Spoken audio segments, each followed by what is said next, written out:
আসসালামু আলাইকুম। এখন শুনবেন সংবাদ শিরোনাম। জুলাই গণঅভ্যুত্থান স্মৃতি জাদুঘর সহ আরো কয়েকটি বিল পাস। রাজনৈতিক সমঝোতা ভঙ্গের অভিযোগ বিরোধী দলের। সংসদ থেকে হামে 3 জেলায় আরো 4 শিশু মৃত্যু। হাসপাতালে বাড়ছে সংক্রমিত রোগী। সংরক্ষিত নারী আসনে বিএনপির মনোনয়ন ফর্ম বিক্রি শুরু। অগ্রাধিকার পাবেন ত্যাগী ও যোগ্যরা, জানালেন রিজভী। বগুড়া ও শেরপুর নির্বাচনে অনিয়মের অভিযোগে রাজধানীতে জামায়াতের বিক্ষোভ। ভোট বাতিলের দাবি গোলাম পরওয়ারের। এতক্ষণ শুনছিলেন সংবাদ শিরোনাম। এখন শুনবেন বিস্তারিত। জুলাই গণঅভ্যুত্থান স্মৃতি জাদুঘর অধ্যাদেশটি হুবহুর বদলে সংশোধনী দিয়ে বিল আকারে পাশ হওয়ায় রাজনৈতিক সমঝোতা ভঙ্গের অভিযোগে তুলেছে বিরোধী দল। শুক্রবার বিশেষ অধিবেশন চলাকালে সংসদ থেকে ওয়াকআউট করে তারা। রবিবার পর্যন্ত সংসদ মুলতবি। তার আগে সব মিলিয়ে 133টি অধ্যাদেশের মধ্যে 117টি পাশ করা গেছে। সংসদের প্রথম অধিবেশনের 13তম দিনে এক এক করে সংশ্লিষ্ট মন্ত্রীরা তাদের বিলগুলো উত্থাপন করতে থাকেন। অধিকাংশ বিলে দফাওয়ারি কোনো সংশোধন না থাকায় তা দ্রুত কণ্ঠভোটে পাশ হয়। জুলাই গণঅভ্যুত্থান স্মৃতি জাদুঘর বিল 2026 উত্থাপন করছি। বিপত্তি বাধে সংশোধনী সহ জুলাই গণঅভ্যুত্থান স্মৃতি জাদুঘর বিল 2026 সংসদে পাশ করলে বিরোধী দলের দাবি ছিল বিশেষ কমিটিতে যেভাবে বিলটি এসেছিল সেভাবেই তা পাশ করার। সরকার দল আজকে এটা আপনার সামনে, এটা কিন্তু রাজনৈতিক সমঝোতা ভঙ্গ করা হলো, কনসেনসাস ভঙ্গ করা হলো। তাহলে এই বিশেষ কমিটি যেটা করা হয়েছিল সেই কমিটির কোনো প্রয়োজন ছিল? একটা বিশেষ কমিটি করে দেওয়া হয়েছিল, আপনিই করে দিচ্ছেন আপনার সভাপতিত্বে। তারা যতটুকু পারেন ঐক্যমত হয়ে এসেছেন, যে সমস্ত জায়গায় ডিসেন্ডিং উনাদেরও আছে আমাদেরও আছে, সেগুলো এখানে আলোচনা হয়ে তার ভাগ্য যেটাই নির্ধারিত হতো আমরা তো মেনে নিতাম মাননীয় স্পিকার।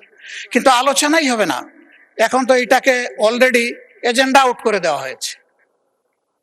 তাইলে আমরা কি করতে পারি বলেন? সংস্কৃতি মন্ত্রীর দাবি জুলাই জাদুঘরের পরিচালনা পর্ষদের দলীয়করণের অভিযোগ ভিত্তিহীন। যদি এটা বিএনপি মনে করেন যে আমরা দলীয়করণ করছি, এটা দলীয়করণ করার কোনো ইচ্ছা আমাদের সরকারের নাই, তারেক রহমানের সরকারের নাই। আজকে এসে বলছেন 91টা বিল পাশ হলো, তাহলে 133টার বাকিগুলো কি হলো? এই 91টা বিলের মধ্যে ওই 16টা বাদে সবগুলো অর্ডিন্যান্স ইনক্লুডেড। মাননীয় স্পিকার, আমরা এই রিপোর্টের গো বাই দ্য বুক হিসাবে গেছি। মাননীয় স্পিকার, আমি মাননীয় বিরোধী দলীয় নেতাকে বলবো, আমরা যেভাবে বিশেষ কমিটিতে আলোচনা করেছি, যে রিপোর্টটা এই সংসদ গ্রহণ করেছে, সেই রিপোর্টের বেসিসেই আমরা এগিয়ে যাচ্ছি। মাননীয় স্পিকার, গুম আইন, মানবাধিকার কমিশন আইন এবং প্রয়োজনে আইসিটি অ্যাক্টকে আরো বেশি শক্তিশালী করা হবে সবাই আলোচনার ভিত্তিতে। এই কথাগুলো আমরা এখানে প্রতিশ্রুতি দিচ্ছি, আলাপ আলোচনা করছি। সময় আছে মাননীয় স্পিকার, এখন বাজে 7:30, রাত 12টার সময় 30 দিনের সময়সীমা পার হবে। এই অর্ডিন্যান্সগুলোর ভাগ্য নির্ধারণ হবে তার মধ্য দিয়ে। এখন যদি এই যে বিশেষ কমিটির রিপোর্ট ওনাদের সামনেও আছে, এখন যদি এই বিষয়ে ওনারা ডিফার করতে চান। সারা দেশে বেড়েই চলেছে হামের প্রাদুর্ভাব। হামের উপসর্গ নিয়ে বরিশাল, ময়মনসিংহ ও সিলেট মেডিকেলে আরো 4 শিশু মৃত্যু হয়েছে। এর মধ্যে বরিশালে প্রাণ গেছে 2 জনের। আক্রান্তদের মধ্যে বেশিরভাগই শিশু। হামের প্রকোপ ছড়িয়ে পড়ায় রোগীর উপচে পড়া ভিড়, দেখা দিয়েছে শয্যা সংকট। হাসপাতালের মেঝেতে জায়গা হয়েছে রোগীদের। দক্ষিণাঞ্চলেও হামের প্রকোপে ছড়িয়েছে আতঙ্ক।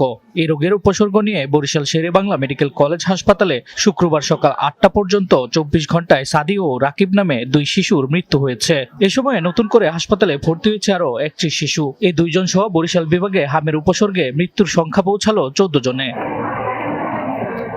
ময়মনসিংহ বিভাগেও বাড়ছে প্রাণহানি। শুক্রবার সকাল 9টা পর্যন্ত 24 ঘন্টায় ময়মনসিংহ মেডিকেলে হামের উপসর্গ নিয়ে মারা গেছে 1 শিশু। 24 দিনে হাসপাতালটিতে মৃত্যু হয়েছে 10 জনের। নতুন করে রোগী ভর্তি হয়েছে আরো 20 জন।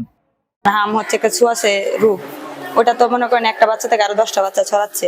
টাকা গেলে টাকা পাবো, মানুষগুলো কিন্তু মানুষ পাবো না। সরকারতে দাবিলো আমার বিষয়টা একটু গুরুত্বপূর্ণ, মানে একটু নিজের মতো করে দেখার জন্য। নবজাতক যে ওয়ার্ড 28 দিনের নিচের বাচ্চারা থাকে, ওইখানে যাদের ভেন্টিলেটর প্রয়োজন হবে তাদেরকে আমাদেরকে ঢাকায় পাঠাতে হবে, আমরা এখানে সাপোর্ট দিতে পারবো। Sylhet MAG Osmani medical college হাসপাতালে চিকিৎসাধীন অবস্থায় দিব্য নামে 1 শিশুর মৃত্যু হয়েছে। এ নিয়ে সিলেটে হামের উপসর্গ নিয়ে 3 শিশুর মৃত্যু হলো। বর্তমানে সিলেট বিভাগের বিভিন্ন হাসপাতালে 103 জন রোগী ভর্তি আছে। রাজশাহী মেডিকেলে 24 ঘন্টায় হামের উপসর্গ নিয়ে 29 জন ভর্তি হয়েছে। এখানে গত জানুয়ারি থেকে এ পর্যন্ত চিকিৎসাধীন অবস্থায় 48 জন শিশুর মৃত্যু হয়েছে। এছাড়াও চাঁদপুর, গাজীপুর, শরীয়তপুর সহ বিভিন্ন জেলার হাসপাতালে হামের রোগী বাড়ছে। এদিকে শুক্রবার ষষ্ঠ দিনের মতো 18 জেলার 30টি উপজেলায় শিশুদের হামের টিকা দেওয়া হয়েছে। 12 এপ্রিল থেকে ঢাকার 2 জাতীয় সংসদে সংরক্ষিত নারী আসনের জন্য দলীয় মনোনয়ন ফর্ম বিক্রি শুরু করেছে ক্ষমতাসীন বিএনপি। 12 এপ্রিল পর্যন্ত ফর্ম ক্রয় ও জমা দিতে পারবেন মনোনয়ন প্রত্যাশীরা। নারী নেত্রীদের আশা, বিগত দিনের আন্দোলন সংগ্রামের মূল্যায়ন করে মনোনয়ন দেবে বিএনপি।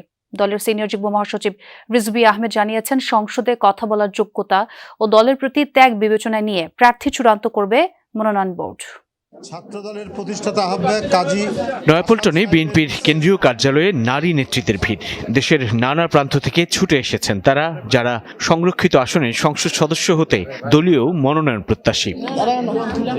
দলের সিনিয়র যুগ্ম মহাসচিব রিজভী আহমেদ দলীয় মনোনয়ন ফর্ম বিক্রি কার্যক্রমের সূচনা করেন। 12 এপ্রিল পর্যন্ত মনোনয়ন ফর্ম সংগ্রহ ও জমা দেয়া যাবে। ফর্মের মূল্য রাখা হয়েছে 2000 এবং জামানত 50,000 টাকা। বিগত দিনের আন্দোলন সংগ্রামের ভূমিকা বিবেচনায় নিয়ে দলের মনোনয়ন প্রত্যাশী বিএনপির নেত্রীরা। ক্ষুদ্র একজন কর্মী হিসাবে এতদিন আন্দোলন করেছি, এখন সংসদে ভূমিকা রাখতে চাই দেশের জন্য, দেশের মানুষের জন্য। 365 দিনে যত প্রোগ্রাম হয়েছে বলতে পারি যে কোন প্রোগ্রামে ছিলাম না। প্রতিটা কর্মসূচিতে দায়িত্বের সাথে পালন করেছে, সেই সব নারীদেরকে দল মূল্যায়ন করবে এবং নতুনদের ভিড়ে আমরা যেন 17 বছরের ত্যাগী নির্যাতিত নেত্রীরা যেন হারিয়ে না যায়।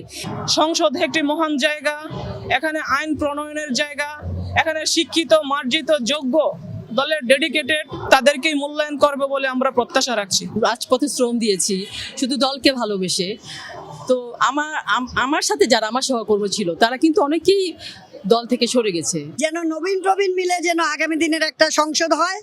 ফর্ম সংগ্রহ করেছেন শিল্পী, পেশাজীবী থেকে শুরু করে দলের দুর্দিনে বৈশ্বিক জনমত প্রতিষ্ঠায় গুরুত্বপূর্ণ ভূমিকা রাখা নারী নেত্রীরাও। শেরপুর 3 আসনে স্থগিত হওয়া এবং বগুড়া 6 আসনের উপনির্বাচনে কারচুপি, নেতাকর্মীদের উপর হামলার অভিযোগে রাজধানীতে বিক্ষোভ করেছে জামায়াত। বাদজুমা বায়তুল মোকাররমের উত্তর গেটে মিছিল পূর্ব সমাবেশে দলের সেক্রেটারি জেনারেল মিয়া গোলাম পরওয়ার দাবি করেন, বিএনপি নেতাকর্মীদের জাল ভোট দেওয়ার চিত্র গণমাধ্যমে এসেছে।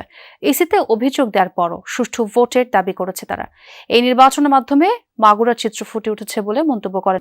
বগুড়া 6 আসনে উপনির্বাচন ও শেরপুর 3 আসনের ভোট গ্রহণ করা হয়। বিপুল ব্যবধানে জয়লাভ করে বিএনপি সমর্থিত প্রার্থীরা। অনিয়মের অভিযোগে জামাত শেরপুর 3-এর ভোট বর্জন করলেও বগুড়া 6-এ দেখা যায় ভিন্ন চিত্র।